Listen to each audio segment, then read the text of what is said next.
Salmo 20, versículo 3 y Salmo 66, verso 13. Vamos a leer el Salmo 20 primero, como dice, versículo 3.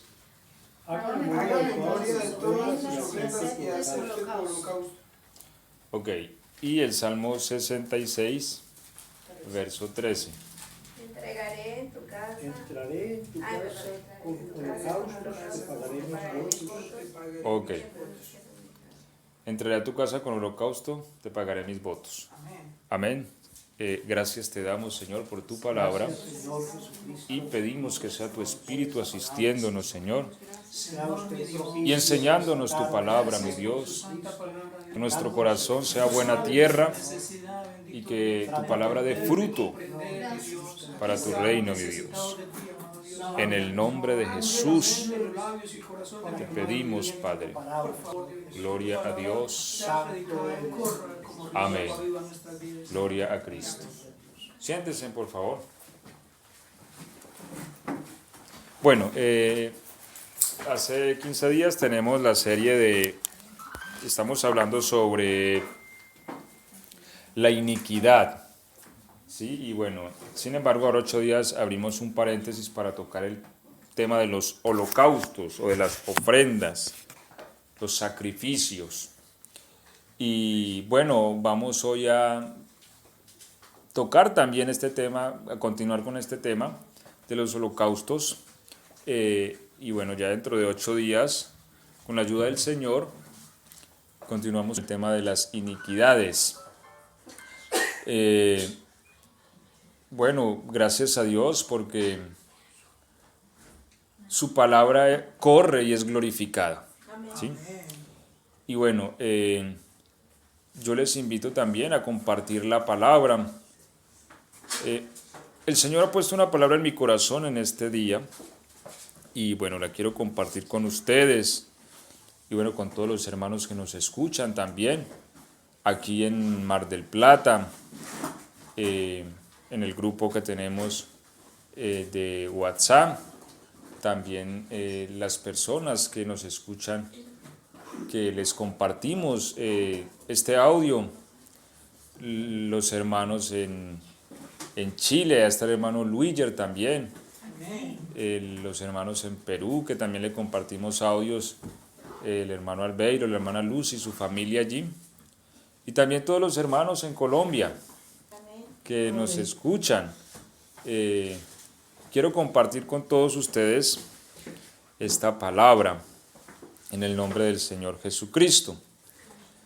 Bueno, en el Salmo 20 hemos leído, haga memoria de todas tus ofrendas, ¿sí? ¿Y qué más? Y acepte tu holocausto. Y en el Salmo 66:13 dice, entraré a tu casa con holocausto. Es importante esto porque no todos los holocaustos son aceptados. Recordemos que cuando Saúl le dijo a Samuel, espérame al 7º día, ¿cierto? Y yo te indicaré lo que has de hacer. La Biblia dice que el pueblo le desertaba y él se apresuró y ofreció holocausto. Pero la palabra era que esperara a Samuel. De manera que este holocausto no fue bien recibido delante de Dios. Por eso lo exhorta a Samuel y le dice, mejor que los holocaustos es la obediencia. ¿Sí? ¿Y eso le costó? Y eso le costó de alguna manera el reino. Entonces, no todos los holocaustos son aceptos delante de Dios.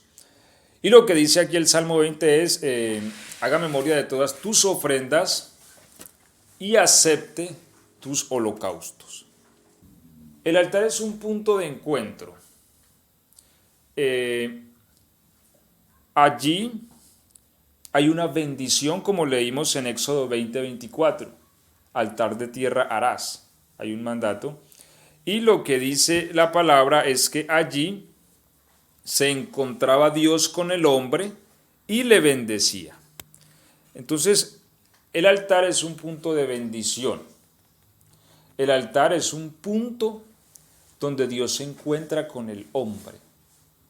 Y como leímos en Salmo 66:13 dice, entraré en tu casa con holocausto. Ahora, recordemos que el holocausto se ofrecía sobre el altar de bronce. Y el altar de bronce estaba a la entrada del atrio. Es decir, cuando se entraba al atrio, o al templo o al tabernáculo, lo primero que se encontraba era el altar de bronce. Era el primer utensilio con el cual nos topábamos al entrar al tabernáculo. Entonces lo que dice David aquí es, entraré a tu casa con holocausto. Este hombre sabía que no podía venir a la casa de Dios sin holocausto. Ahora, entendamos que la casa de Dios era el lugar de la presencia misma de Dios. Porque recordemos que en el antiguo pacto, Dios habitaba en esa casa. ¿Cierto? En esa caja de madera de acacia cubierta de oro, llamada el arca de la alianza o el pacto. Entonces cuando él dice, vendré a tu casa con holocausto, nos da una representación también de nuestra vida hoy. Porque cuando nosotros nos presentamos delante de Dios, nosotros estamos entrando al lugar de la presencia de Dios. Es decir, cuando un cristiano se arrodilla a orar, el cristiano entra a la misma presencia de Dios. Por eso inclusive uno tiene que tener respeto delante de Dios cuando está arrodillado, así esté solito en casa. Porque uno está en la presencia del Señor. Amén. ¿Cierto? A través del camino nuevo y vivo que Él nos abrió.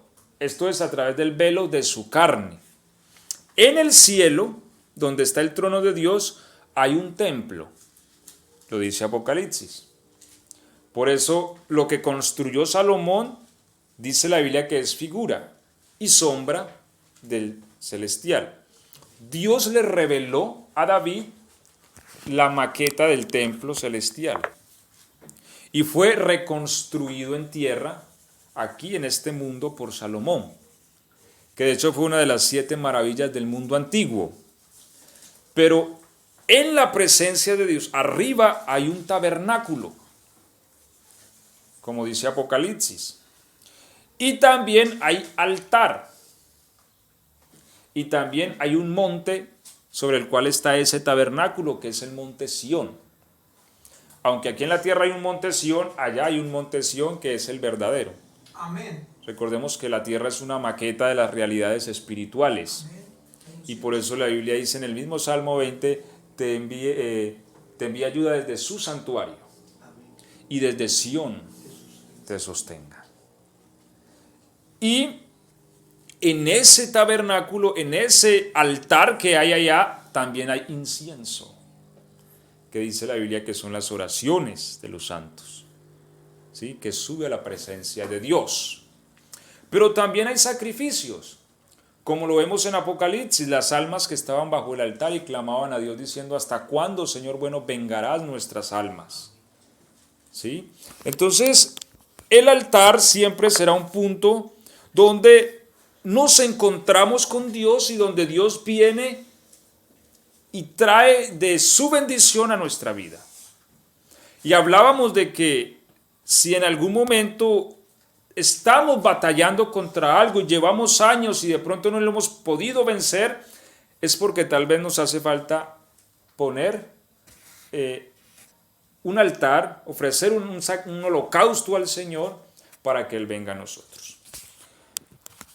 Salomón ofreció holocausto en Gabaón. Recordemos que eso está en Primera de Reyes 3, versículo 4. Recordemos que para ese entonces no había templo y en Gabaón estaba el tabernáculo que construyó Moisés en el desierto. Allí estaba el altar de bronce, antes de que se construyera el templo de Jerusalén. Aunque David le había hecho un tabernáculo al arca del pacto en Jerusalén, ¿cierto? Para que el arca del pacto estuviera cerquita a la casa de él. Estas cosas a mí me parecen tan especiales de David, ¿cierto? Era un hombre que quería tener al Señor cerquita de su casa. Amén. y trajo el arca de el pacto para Jerusalén. Él hizo un tabernáculo allí bonito y de hecho le quería construir una casa hermosa, pero el Señor le dijo, un momentito, usted no me la va a construir, va a ser su hijo. Allí nos muestra que en Gabaón estaba el tabernáculo que construyó Moisés y allí estaba el altar de bronce. Y Salomón fue a Gabaón a ofrecer holocausto. ¿Y qué ofreció de holocausto? Ofreció, ¿qué? 1000 holocaustos. Recordemos que en los holocaustos era un toro. A ver, si hablamos de un toro, ¿cuánto cuesta un toro hoy día? Buena cantidad, ¿cierto? Por ahí que pongámosle, ¿cuánto podrá costar un toro? 50.000 pesos. De acá, Argentinos, sí. Por allá sí. ¿Cierto? Eso pues de toro normal. Se llama toro más caliente. Ok, y Salomón ofreció 1000 holocaustos. O sea que si multiplicamos eso por 1000, eso es un poco de plata, ¿cierto? Que incineró allí y quemó delante del Señor. Amén. Pero mire que hay algo especial en el holocausto, en el sacrificio que se hace al Señor, en la ofrenda que se dedica. Dice que esa noche se le apareció el Señor en Gabaón y le dijo, pídeme lo que quieras. Oiga, ¿quién daría que el Señor se nos apareciera y nos diera eso, cierto? Que el Señor se aparezca y nos diga, pídame lo que quiera, que yo le dé. Pero miremos lo que antecedió a ese suceso. Un holocausto que ofreció de 1000 animales. ¿Sí? Entonces uno a veces dice, no, pero ¿por qué Dios a este le habla o se le aparece o por qué este le da? Pero uno a veces ignora la vida que tiene esa persona de sacrificio delante de Dios, ¿cierto? Entonces hay algo allí hay algo en el holocausto, hay algo en el sacrificio. También nos muestra 1 Samuel 7:9, cuando Samuel estaba clamando por el pueblo de Israel, dice que él ofreció un holocausto al Señor. Vamos a leer. 1 Samuel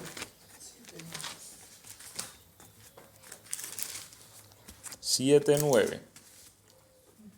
¿Cómo dice? Samuel tomó un cordero de leche y lo sacrificó entero en holocausto a Jehová. Y clamó Samuel a Jehová por Israel, y Jehová le oyó. Ok. Y el Señor le oyó, ¿cierto? Y en Primera de Reyes 18:36 nos narra la historia muy conocida de Elías. Recordemos que uno de los sucesos que nos narra esta historia es que el altar de Jehová estaba, ¿qué? Estaba destruido, arruinado. Mire.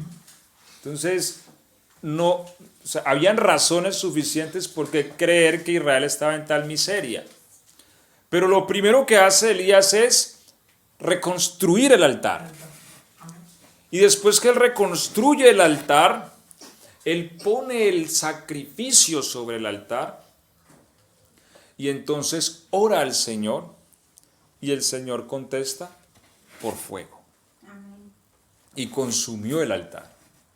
Entonces miremos que para que el Señor conteste, hay la necesidad tanto de un altar como de un sacrificio. Pero no es el altar que hacíamos allí antes, ¿cierto? El altarcito con las velitas. No, y eso lo hablamos ahora 8 días. Porque en el mundo espiritual siempre va a haber el principio del altar. Por eso usted en la brujería encuentra altares. Por eso usted encuentra en toda práctica religiosa de otros dioses altares. Porque es en el altar donde se encuentra la supuesta deidad con el adorador y donde ésta puede operar. Inclusive un demonio, a ver, digamos en la brujería existe que brujería de destrucción, brujería de ruina, brujería de amarre, ¿sí? Brujería de... Bueno, son 5 creo, 6 los principios básicos de esto. ¿El punto cuál es? Que para que el espíritu maligno opere, necesita un altar. un altar en honor a él donde se le ponen ofrendas, se le pone incienso, comida a veces, le ponen arroz, lentejas, ¿sí? Y le ponen la víctima. Y este opera en base al altar. Ahora, es un principio espiritual. Siempre en el altar habrá una puerta abierta. Entonces, cuando el brujo levanta un altar, abre la puerta para que opere esa entidad. Pero es un principio, ¿sí? Por eso cuando nosotros ofrecemos al Señor holocausto, se abre una puerta para que el Señor intervenga en nuestra vida. Los profetas sabían este principio. Por ejemplo, Balaam, cuando a él le pagan para que maldiga a Israel, él le dice a Balaam, espérame aquí y ármeme 7 altares. Y ofreció 7 holocaustos. Y después de hacer esto, el Señor viene y le habla. Y le dice, y entonces ahí es donde Balaam viene y le dice a Balaam, no, Dios me ha dicho que cómo voy a maldecir al que él bendice. Pero la palabra vino después del altar y del holocausto. Entonces esto es importante y bueno, voy a tocar o enfatizar 2 cosas en esta mañana. La primera en 2 de Samuel 24, 25.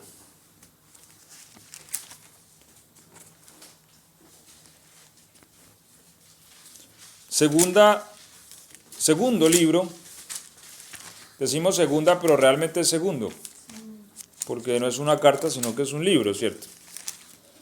2 de Samuel 24, 25.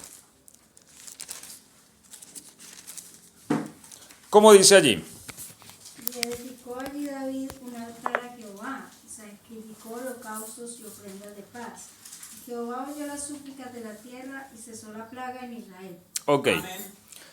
Voy a hacer un énfasis aquí y vamos a hacer otro énfasis en la experiencia de Abraham y de Rispa.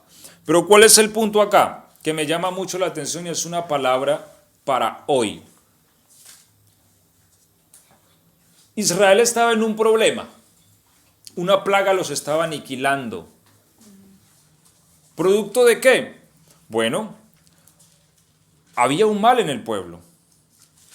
Aquí hay una contraposición, a veces teológica, pero bueno, yo no la veo. Porque si usted lee el suceso en 1 de Samuel, dice que Jehová incitó a David para censar al pueblo, ¿cierto? Pero si leemos 1 de Crónicas, dice que fue Satanás. Entonces, bueno, uno dice, ¿fue Jehová o fue Satanás? Eso está 1 de Crónicas 21, versículo 1. Había cierto mal en el pueblo. Yo lo que pienso es que Dios le dijo a Satanás que lo hiciera. ¿Sí? Y eso es lo que ocurre. Y tal vez por eso el escritor en Samuel dice que Jehová y el escritor de Crónicas dice que fue Satanás. ¿Por qué ocurre esto? Porque las plagas siempre serán administradas por espíritus malos. Siempre hay una mortandad, en su mayoría son espíritus de demonios que matan a las personas. Había un mal en el pueblo y hay una incitación a que David cense el pueblo y esto fue desagradable a Dios. Y dice la Biblia que Dios envió el profeta a David y le dijo, escoge 3 cosas. 1, 3 meses, ¿cierto? 3 meses huyendo de tus enemigos, corriendo de ellos. 3 años de hambre o 3 días de plaga. Piénselo rápido para yo darle respuesta al que me envió, le dijo el profeta. Y bueno, David era un hombre muy acertado. Lo importante de David es que David era un hombre que conocía el corazón del Señor. A mí esto me inspira mucho de él, porque uno ve actos de él donde uno ve una persona que conoce a Dios.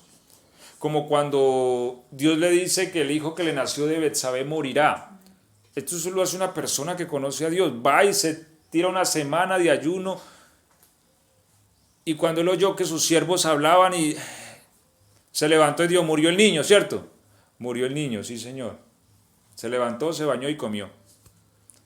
Pero su respuesta es muy impresionante porque él dice, mientras estaba vivo, yo pensaba que tal vez Dios, que es tan misericordioso, me perdonaría al niño. Pero si ya murió, él no vendrá más a mí, más yo iría a él. Dios había dictaminado muerte, pero él aún así sabía que Dios es misericordioso. Y aquí es donde le dice al profeta, caigamos en manos de Dios y no en manos de los hombres, porque Dios es misericordioso, ¿cierto?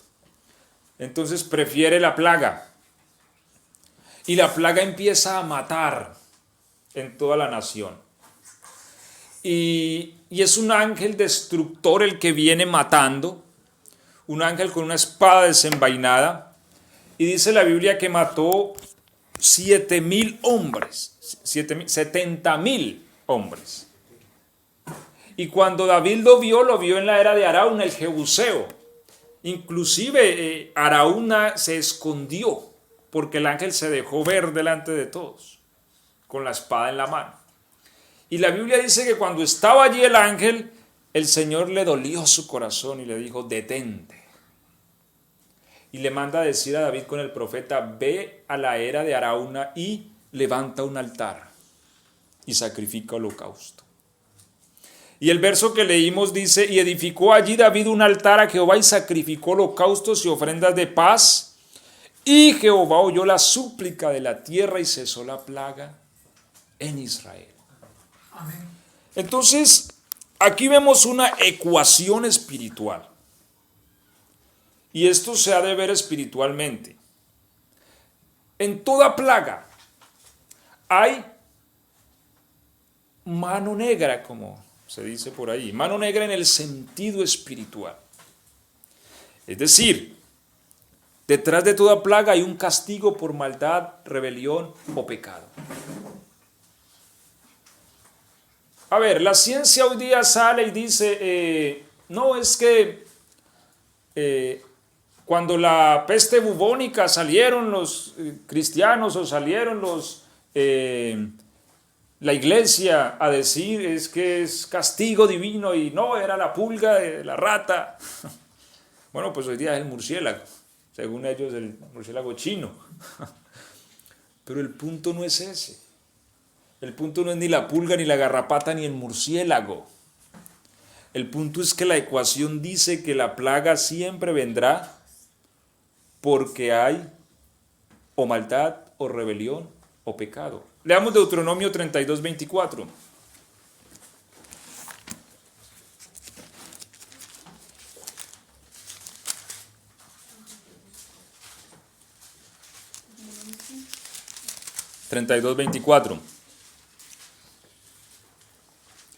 Aquí está hablando del pacto que Dios hace con Israel, con la nación de Israel, y entre ellos hay unas bendiciones, pero también hay unas maldiciones. Quedarán extenuados por el hambre, consumidos por la fiebre y por la peste. Enviaré contra ellos fieras salvajes y serpientes venenosas. Ok, y esto era uno de los problemas si ellos desobedecían. El Señor les dice, les enviaré el mal, les enviaré la enfermedad, la peste. Si hablamos de Egipto, el Señor envió peste para enjuiciar a Egipto. En fin, siempre que haya una peste destructora, es porque hay un juicio que se ha desatado a causa de algo. Eso debemos entenderlo espiritualmente. O sea, las cosas no pasan porque sí, así la ciencia diga que no es así. Pero nosotros creemos en lo que la palabra de Dios dice, ¿cierto? En Éxodo también el Señor dice, castigaré con peste esta nación. Mire, yo me pongo a ver la ciencia, se golpea la cabeza tratando de entender cosas. Por ejemplo, ellos ahora están en una expedición a Marte porque hay un proyecto y es colonizar Marte para el 2050. Y se está enviando ya provisiones y esto a Marte. Lo están investigando, ya hay sondas y ya lo están fotografiando y han visto que habían mares, que habían lagos. Y ellos dicen, ¿por qué? ¿Qué le pasó a Marte que antes era como la Tierra y hoy ya no es? No, es que el calor, es que el dióxido de carbono, es que se generó un efecto invernadero y la atmósfera, en fin. Pero la ecuación es sencilla. Si nosotros entendemos la ciencia espiritual, la ecuación es sencilla. Amén. Donde hubo vida y ya no la hay, hubo juicio. Amén. Y donde hay juicio es porque hubo maldad, rebelión o iniquidad o pecado. Es eso. Marte tuvo vida, ¿qué pasó? En algún momento de la historia, hay muchas cosas que no entendemos y que no conocemos, pero en algún momento la maldad de los mundos trajo juicio. O si no, preguntémosle a los antidiluvianos, ¿sí? Preguntemos a las llanuras de Sodoma y Gomorra hoy día, en la tierra de Irán, donde no nace nada, donde eso es un desierto. Es más, según una investigación que estaba mirando de unos arqueólogos, encontraron una vasija y la analizaron y dice, eso fue impresionante, porque ese tipo de reacción química que tiene esa vasija solo se ha encontrado en Hiroshima. Es decir, ellos dicen, ahí tuvo que haber ardido fuego a los niveles nucleares. Como una especie de meteorito estalló ahí porque ardió a temperaturas impresionantes. ¿Sí? Entonces, donde hubo vida y ya no la hay, hubo juicio. Amén. Esa es la ecuación espiritual. Amén. ¿Sí? Dios no permite que venga destrucción porque sí. No, cayó un meteorito y mató a los dinosaurios y Dios ¿a dónde estaba? No, estaba por allá en otra galaxia ocupado en otros asuntos. No. La Biblia dice que aún los cabellos de nuestra cabeza están contados. Amén. Amén. Gloria a Dios. ¿Sí? Y lo vemos hoy día, por ejemplo, vemos en Colombia cómo la ciudad de Armero fue arrasada en una noche toda. Desapareció del mapa del mundo una ciudad en una noche. ¿Cierto? Y científicamente alguien puede decir, no, eso la culpa fue el presidente que sabía que ese volcán iba a explotar. Y no dijo, no, un volcán explota y uno no sabe para dónde va. ¿Cierto? Pudo haber sido Chinchiná, Manizales y todas las otras ciudades que están alrededor del volcán. Al cual a ninguno les pasó nada. ¿Sí? Solo fue allá, toda la fuerza y la ira del volcán se dirigió hacia allá. Entonces, ¿qué ocurre? ¿Dónde estaba Dios? Oh, Dios sabe todo lo que pasa sobre la tierra y tiene el poder para intervenir en todo. Lo que pasa es que se llegan a ciertos topes donde Dios ya no tolera más. ¿Sí? Eso le dijo Dios a Abraham. Tú estarás aquí, tu descendencia estará 400 años en Egipto, porque la maldad del amorreo no ha llegado a su colmo. Dios espera porque Dios es paciente. Pero cuando la maldad llega al colmo, cuando se tocan ciertas fibras, a veces vienen juicios que son devastadores. Entonces,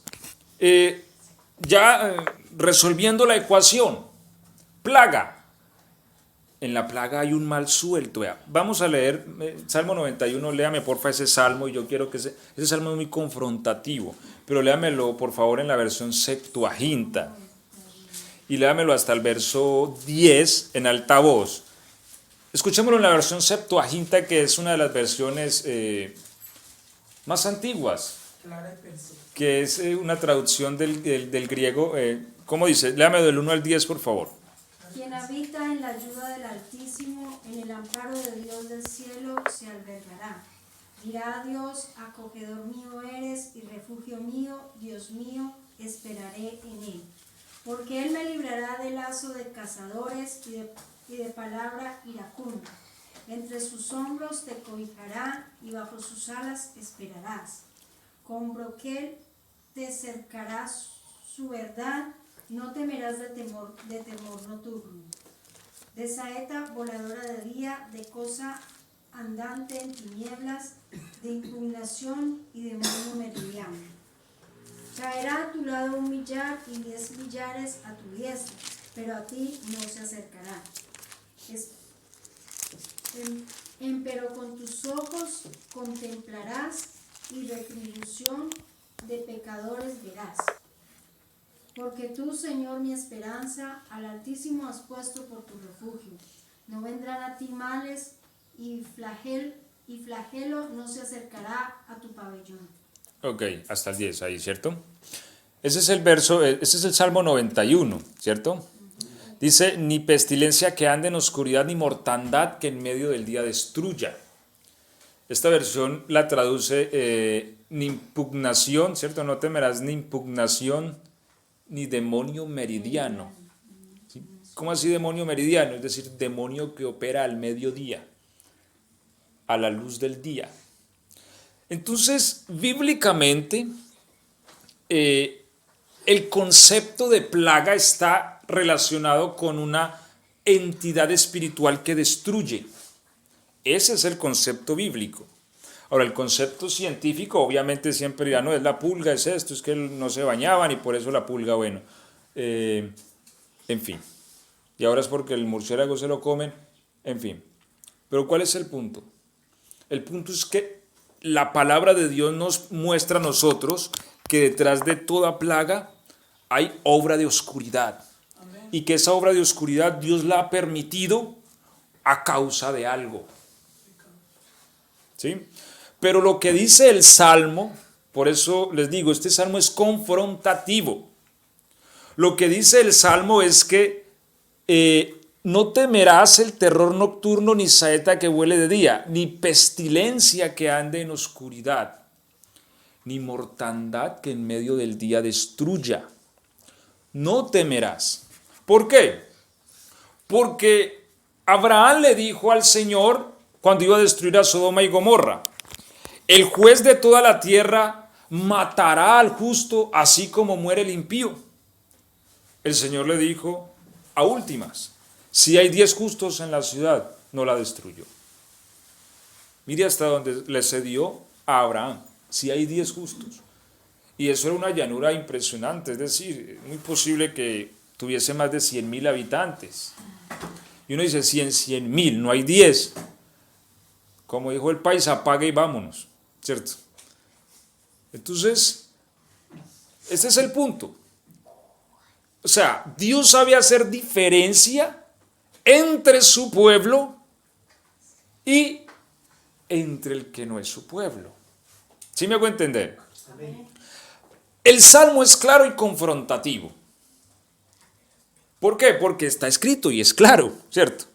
Con sus plumas te cubrirá y debajo de tus alas estarás seguro. Caerán a tu lado 1,000 y 10,000 a tu diestra, pero a ti no llegarán. ¿Esto es cierto o no? Amén. Amén, gloria a Dios. Es palabra de Dios. Amén. Es promesa de Dios. Gloria a Dios. Ahora, ¿por qué? Porque has puesto a Jehová, que es mi esperanza, al Altísimo por tu habitación. ¿Cierto? Entonces, sin embargo, a veces las plagas tocan el pueblo de Dios, como el caso de David.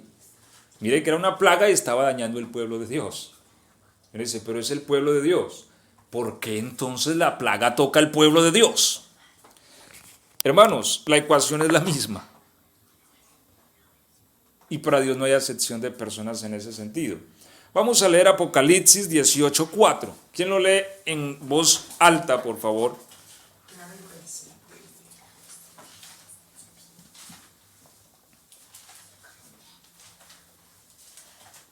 Apocalipsis 18:4.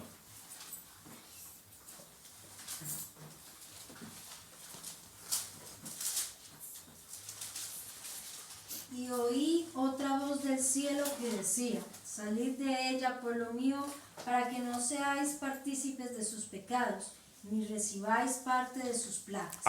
Aquí está la cuestión. Aquí está hablando de un sistema babilónico que gobierna el mundo. Y el Señor está diciendo a su pueblo, salid de en medio de ella, pueblo mío, y no participéis de sus pecados. ¿Para qué? Para que no recibáis parte de sus plagas. ¿Por qué la plaga estaba matando a la nación de Israel? Pese a que era la nación del Señor. Porque hubo maldad en la nación. Porque hubo cierta rebelión. Entonces vino un castigo con plaga. Entonces, muchas veces, y hoy día sí que ocurre eso, porque hoy día vemos un cristianismo que se ha debilitado. hoy día vemos un cristianismo que es la moda. Que yo soy cristiano y por donde uno voltea todo el mundo es cristiano, ¿cierto? Pero el punto es, ¿vivimos según Cristo? Y uno a veces dice, pero ¿por qué entonces dentro del pueblo? Yo recuerdo que cuando yo recibía mis primeros años del Evangelio, para mí esto era muy difícil de entender. Y una vez yo le pregunté a un anciano en la iglesia, eso fue en los días que hubo una avalancha en Colombia y hubieron muchos muertos y entre ellos inclusive se vieron afectados algunos cristianos. Y yo no podía entender esto. Y yo le decía al anciano, ¿por qué hay gente del pueblo de Dios que sufre los males que a veces caen sobre el mundo? Y el anciano fue muy sabio. Él sabía la respuesta, pero él no me la dijo, ¿sí? Él solamente me dijo, mire usted, hermano, mire usted. Sí. Claro, o sea, el problema es que nosotros a veces participamos de ciertas injusticias en las que el mundo vive y participa. Y lo que Pablo dice es que cada uno recibirá la injusticia que cometiere, porque para Dios no hay acepción de personas. ¿Sí? Entonces, esto es importante, pero la palabra de Dios sigue siendo verdad. Amén. Y como yo les digo, hermanos, yo moriré creyendo lo que está escrito. Amén, Gloria a amén. Dios. Y si esta palabra dice lo que dice, yo lo creo. Amén, gloria a Dios. Es decir, la preocupación de nosotros no debe ser a quién saludo y a quién no. La preocupación de nosotros debe ser habitar bajo el abrigo del Altísimo. Amén. Porque es a este al que no le sobrevendrá mal, Amén. ni plaga tocará tu morada. Hay un hombre que trabajó en África en una pandemia que hubo allá, pero pandemia que era el 90% de los infectados los que morían. No recuerdo qué virus fue, ni el nombre de aquel hombre, se me viene a la mente, se los quedo debiendo, pero hubo algo muy milagroso allí, y es que a él no lo tocaba el virus, y eso lo analizaron inclusive con microscopio. Cuando él tocaba la saliva de uno de los infectados o algo, ellos miraron y el virus cuando tocaba la sangre de este hombre, al instante moría. Moría el virus. El virus. O sea, y él sirvió ayudando a esta gente allá. Él era cristiano. Y el virus moría en su sangre. ¿Por qué? Porque era un hombre que habitaba bajo el abrigo del Altísimo. La palabra de Dios. Bueno, Dios no va a mentir por nadie. Hermano, y cuando dice salid pueblo mío, ¿qué está diciendo todo allí? Está hablando precisamente de un sistema que gobierna el mundo, y muchas veces nosotros como cristianos somos simpatizantes con ese sistema del mundo, ¿sí? Y nos codamos y aceptamos cosas que Dios no quiere que aceptemos. Cohabitamos con cierta forma de vida que Dios no quiere, que hace parte de un sistema que está bajo juicio. Y si yo acepto eso, yo voy a recibir juicio. Es decir, el mundo entero está bajo juicio. ¿Por qué? Porque es un sistema que Dios ya determinó destruirlo. Si yo permito que mi vida vaya acorde al mundo, yo entonces voy a recibir de ese juicio. Por eso nosotros no podemos inclinarnos tanto por lo que diga yo ya ni le presto atención. La OMS, que es la entidad más prestigiosa en todo este asunto, ¿sí? Salió hace 15 días. Este virus tal vez nunca podemos solucionarlo. Tal vez tendremos que vivir para siempre con él. Ahora 8 días ya salió diciendo, no, ya dentro de 2 años vamos a tener la plaga totalmente erradicada. No saben ni qué decir ya. ¿Sí? En fin, ¿cuál es el punto principal? Nosotros no podemos permitir que lo que perciba nuestro espíritu sea lo que venga de la comunidad científica, del sistema político, del sistema comercial. No, la palabra de Dios tiene que ser nuestra estándar de vida. Amén. ¿Sí me hago entender? Amén. Amén. Cuando es la palabra de Dios, entonces nosotros nos preocupamos por vivir bajo la sombra del Altísimo. Y yo estoy seguro que vamos a ver cómo el ángel del Señor nos defiende. Amén. Todo este Salmo 91 está hablando de plaga, de peste. Es un salmo de guerra. Por eso dice más adelante, pues a sus ángeles mandará. ¿Para qué los manda? Para que peleen por nosotros. Porque las pestes son espíritus que salen por todo el mundo a destruir. Se le ha dado orden que destruya, así como las langostas que vemos en Apocalipsis, ¿sí? Que se les dijo, vayan, pero no destruyan la hierba, sino que atormenten los hombres. Esos son legiones de espíritus que se les ha dado una orden. Pero la Biblia dice, a sus ángeles mandará cerca de ti para que te guarden en todos tus caminos y tu pie no tropiece en piedra. Entonces, hay unas promesas que son reales. Amén. Por eso, hermanos, yo siempre trato de canalizar la oración y cuando yo veo que hay cierto mal que de pronto llega a nuestra vida o que nos agobia, yo antes de decirle al Señor, quítelo o esto, yo le pregunto, Señor, muéstrame la causa, ¿sí? Muéstrame mi maldad, muéstrame mi iniquidad, porque todos, y eso es lo que hemos venido hablando, todos en algún momento necesitamos limpiarnos de ciertas cosas, ¿cierto? Y que cuando las quitamos, entonces Dios es propicio a nosotros. Ahora, pero al punto donde quiero llegar aquí con la experiencia de David, es que había una plaga destruyendo, y lo que el profeta le dice a David es, levanta un altar, porque así lo ha dicho el Señor, ofrece holocausto, y termina diciendo entonces el capítulo, y después de esto el Señor cesó la plaga, ¿cierto? Termina diciendo, cesó la plaga. Amén, amén. Porque Dios tiene el poder para detener cualquier plaga. Y esto, hermanos, a mí me confronta, y es una palabra que me ha venido confrontando, y es que, a ver, ¿quién tiene el poder de detener esta plaga que está haciendo tanto daño en el mundo? No es la OMS. Mire, hace 15 días salieron a decir, necesitamos otros 100.000 millones de dólares para seguir avanzando con esto. ¿Sí?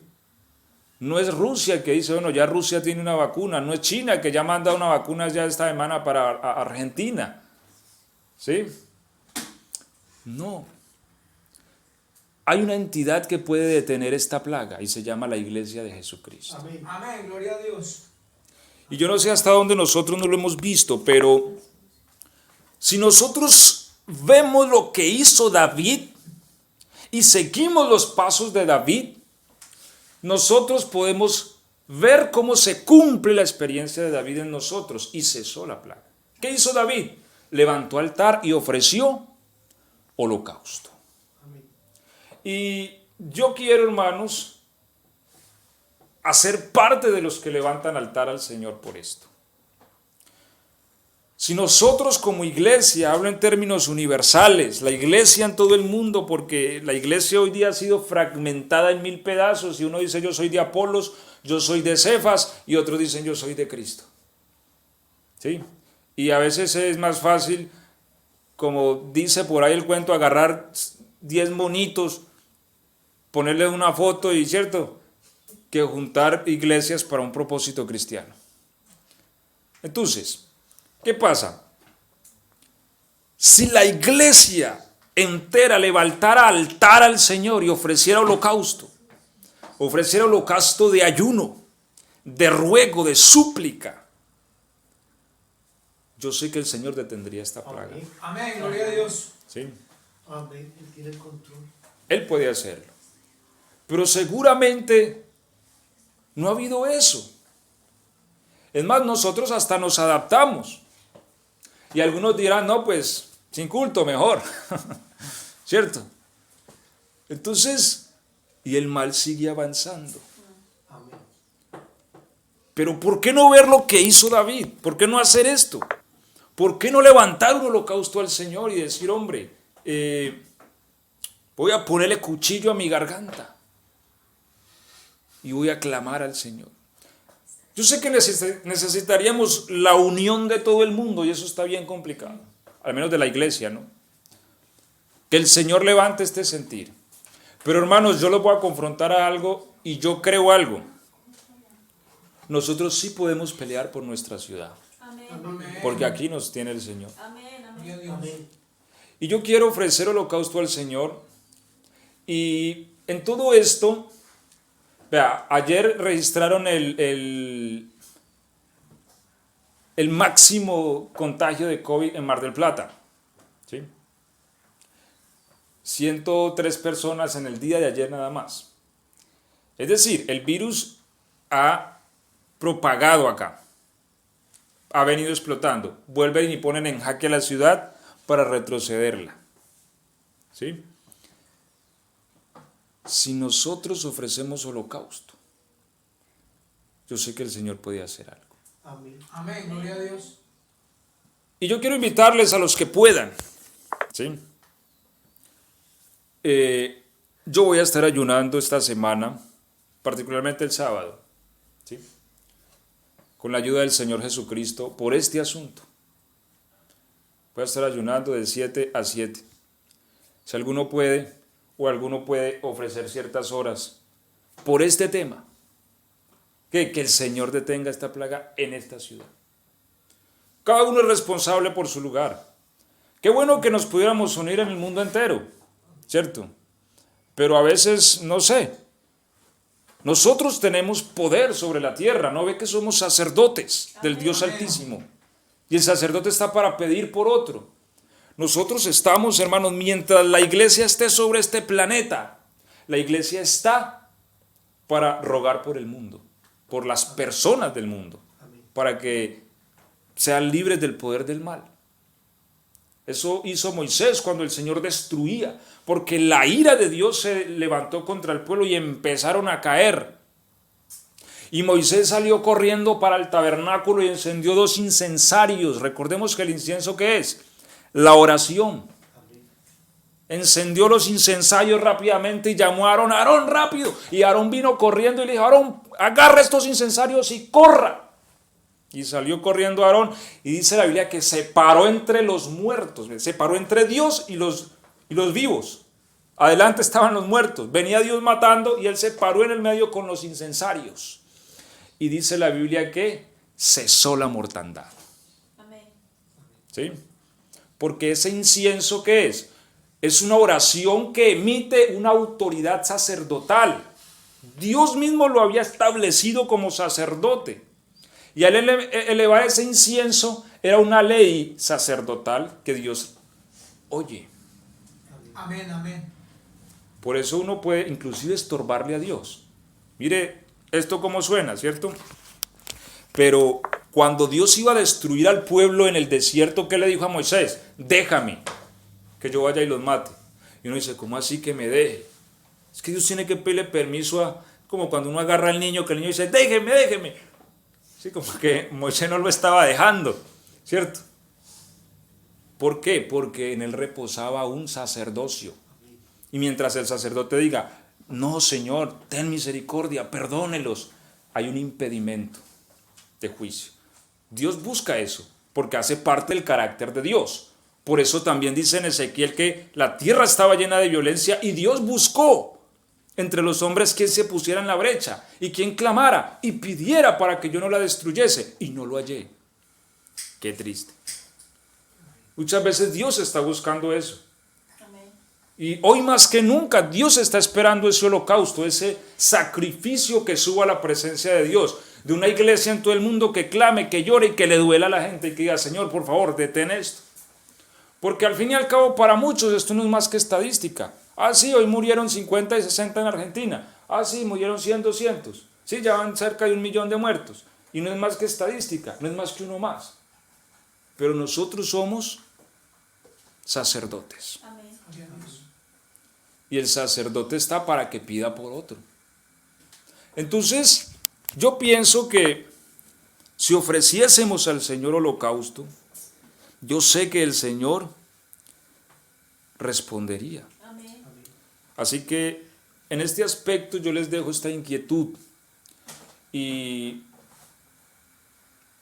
yo voy con la ayuda del Señor, a orar por este asunto. Que el Señor detenga en esta ciudad esta plaga.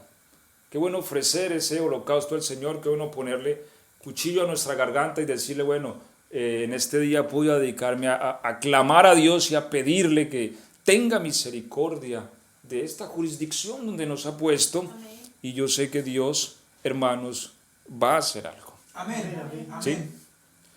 Y qué bueno que el Señor ponga este sentir en cada una de las ciudades del mundo.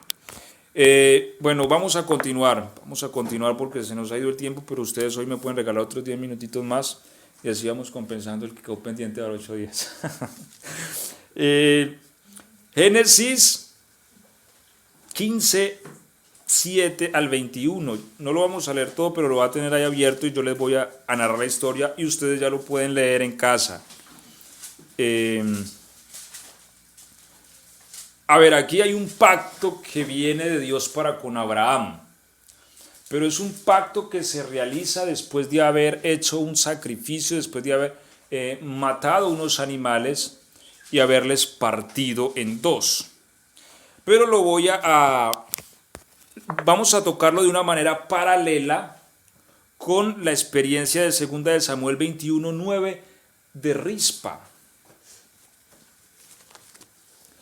Y lo que ocurre es que en ambos casos hay algo que me llama la atención, tanto en el caso de Abraham como en el caso de Rispa, que está en 2 de Samuel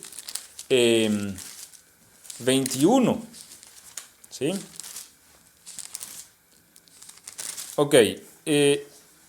Cuando Dios le dice a Abraham que va a hacer un pacto con él, pone unos animales, ¿cierto?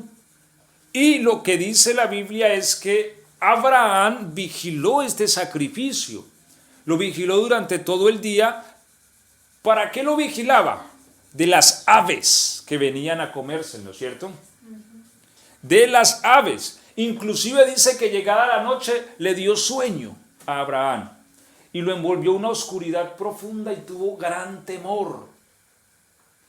Y allí es cuando el Señor viene después como un fuego que pasa entre el sacrificio para hacer un pacto con él. Y me parece esto muy parecido a la historia de Rispa. Recordemos que había una plaga en Israel otra vez. ¿Una plaga de qué? De hambre. La gente se estaba muriendo de hambre. David consulta al Señor y el Señor le dice: es por causa de Saúl, por esa casa de sangre que quiso matar a los gabaonitas. Él consulta a los gabaonitas y los gabaonitas le dicen: no tenemos querella con usted ni con la casa, denos 7 varones y ya, 7 para que los degollemos delante de Jehová en Gabaón de Saúl. Así que David dice: está bien, yo les voy a dar 10, le voy a dar 7. Y va y tiene, aquí dice que 5 hijos de Mical en la Reina Valera, pero realmente no son hijos de Mical. Aquí hay una... la traducción en sí no es Mical, es Merab, o Merari, Merab. ¿En qué cita estamos, hermano? Eso está en el 21 del capítulo, el versículo 7, 8.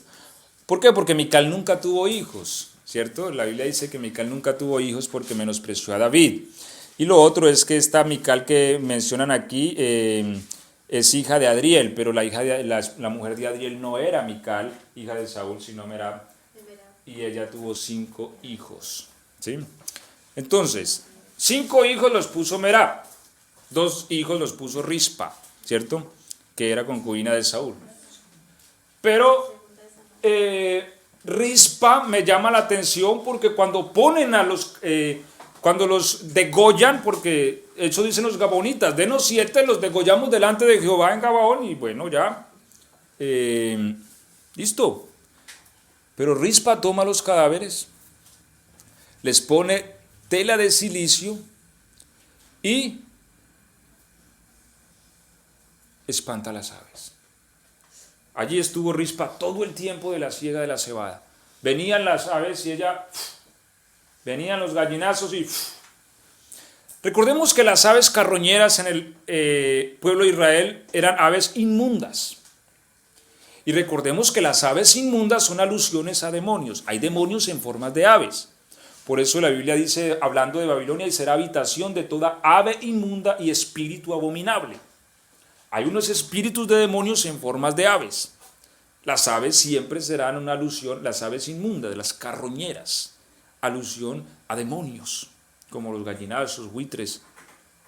Entonces, si vemos esto con una óptica espiritual, lo que hizo Rispa y lo que hizo Abraham, lo que ocurre es que Rispa puso 2 hijos suyos como holocausto, hijos de sus entrañas, a causa de la plaga que estaba destruyendo la nación. Por culpa de Saúl, ella tuvo que poner 2 hijos de ella para holocausto, para que terminara la plaga. Y estos fueron degollados delante de Jehová. Ellos fueron un holocausto en sí. Pero realmente, hasta que Dios no hizo llover, mire, hubo un tiempo entre el tiempo en que fueron degollados los hijos de Rispa hasta el tiempo en que el Señor hizo llover. Y durante ese tiempo, lo que hizo Rispa fue no permitir que las aves inmundas tocaran ese sacrificio. ¿Sí? Ella sabía de la maldad de Saúl y sabía que le tocó pagar, pero ella no iba a permitir que aves inmundas dañaran el holocausto. Lo mismo que hizo Abraham. El día pasó espantando las aves para que no vinieran. ¿Por qué? Porque cuando hay un holocausto a Dios, las fuerzas del mal saben que es en el holocausto donde viene el poder de Dios y responde. Saben que es en un holocausto donde Dios le juró a Abraham. Saben que es un holocausto donde descendió fuego a Elías. Saben que es en un holocausto donde Dios cesó la plaga a Israel después que David ofreció holocausto.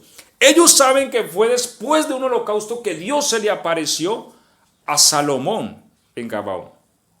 Entonces, ellos saben que en el holocausto hay un poder, en el sacrificio a Dios, en la entrega, en el decir es que yo le voy a dar a Dios esto que a mí me vale, me cuesta. Ellos saben que hay un poder en esto. Y lo que buscan es pervertir el sacrificio, hacerlo inmundo. Por eso vienen las aves. Y eso era lo que hacía Rispa. Bueno, este es el holocausto. Yo no voy a impedir que este holocausto pase en vano. Yo no voy a permitir que ninguna ave inmunda lo toque. Y por eso es que a veces uno va a ofrecer a Dios un holocausto y empiezan las aves inmundas a llegar. Por ejemplo, no voy a ofrecerle a Dios un día de ayuno. Y se va uno a ofrecer al Señor su holocausto y entonces comienza el teléfono, comienza el mensaje, comienza la llamada. Llegó el niño llorando, se cayó Helen de la hamaca y así. Parecen necesidades por todo. Sí, comienzan aquí a llamar por todos lados. Y después a las 2 o 3 comienza la tripa, comienza el hambre y empieza a venirse el olor de la cocina.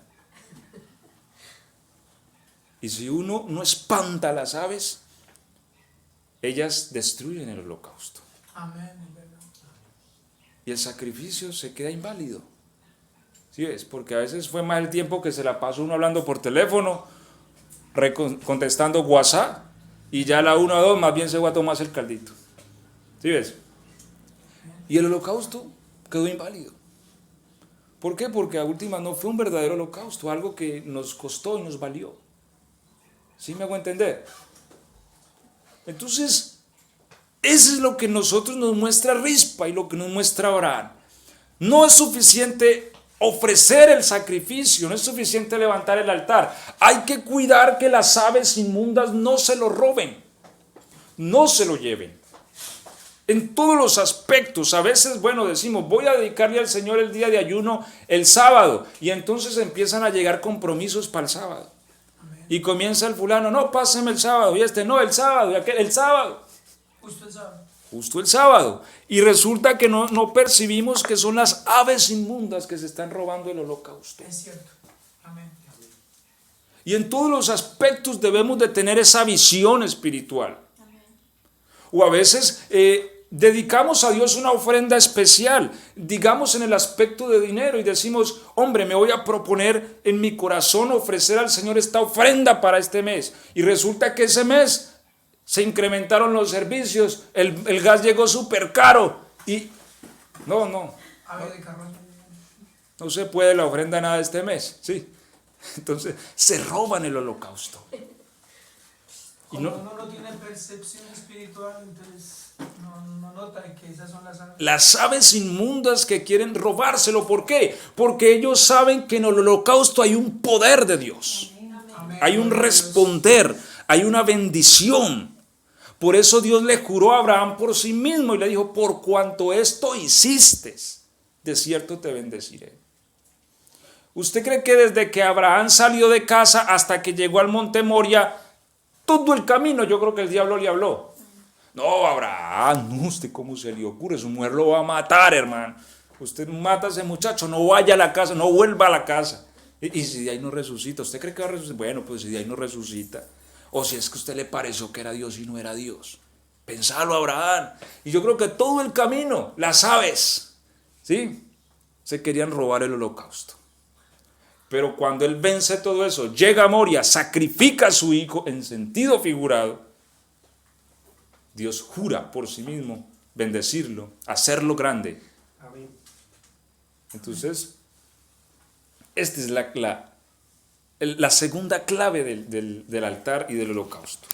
O sea, no es suficiente que nosotros levantemos el holocausto. Seamos vigilantes de las aves inmundas para que éstas no vengan y se lleven lo que hemos decidido dedicar al Señor. Entonces, hay un tiempo en el cual nosotros levantamos el holocausto, ¿sí?, en el altar, y un tiempo en el que el Señor pasa. Y entre ese tiempo hay que ser vigilantes de que las aves no se lo roben. ¿Sí? De que se cumpla plenamente el holocausto y que descienda fuego del cielo y lo consuma. Y cuando eso pasa, entonces viene el juramento del Señor, entonces viene lo que le dijo a Salomón, pídeme lo que quieras. Entonces viene lo que le dijo a David, cesó la plaga. Entonces viene lo que le pasó a Elías, el que responda por fuego es Dios, y descendió fuego y consumió el holocausto. Y así siempre va a ocurrir. Viene lo que le pasó a Samuel y agarró el animalito, el ternero, el becerro, lo degolló y clamó al Señor, y el Señor lo oyó y respondió por truenos. ¿Sí? Esto siempre ha sucedido en los holocaustos. Pero el enemigo va a querer robárselo cuando esté allí montado, sin fuego aún. Porque recordemos que el fuego es el poder del Espíritu. Después que el fuego se enciende, ahí no hay enemigo que se pare. Pero antes que se encienda el fuego, para que el Espíritu de Dios descienda, hay que haber holocausto. Nosotros a veces decimos, Señor, manda tu Espíritu, llénanos de tu Espíritu, pero ¿a dónde está el holocausto que no lo veo? ¿Sí? El Espíritu de Dios descendió en Pentecostés, pero porque 50 días antes se había levantado un holocausto por excelencia, que fue la ofrenda del cuerpo de nuestro Señor Jesús. ¿Sí? Entonces, el Espíritu de Dios viene, pero sobre el holocausto. Si no hay holocausto, eso fue lo primero que hizo Elías. Levantó el altar, puso el holocausto, el animal, el becerro, y entonces ahora sí vino el fuego. No podemos ver la obra de Dios, del Espíritu, sin altar, sin holocausto. Y cuando lo levantemos, hermanos, vigilemos las aves inmundas, las aves carroñeras que se lo quieren robar. Cuando en nuestro corazón nos propongamos hacer o dar algo para la gloria del Señor, hay que estar firmes. Así el enemigo nos ponga trabas las que quiera, hay que estar firmes. Hay que estar firmes. Y de esa manera vamos a ver la obra del Espíritu Santo. Amén. Vamos a darle gracias a Dios por su palabra en este momento.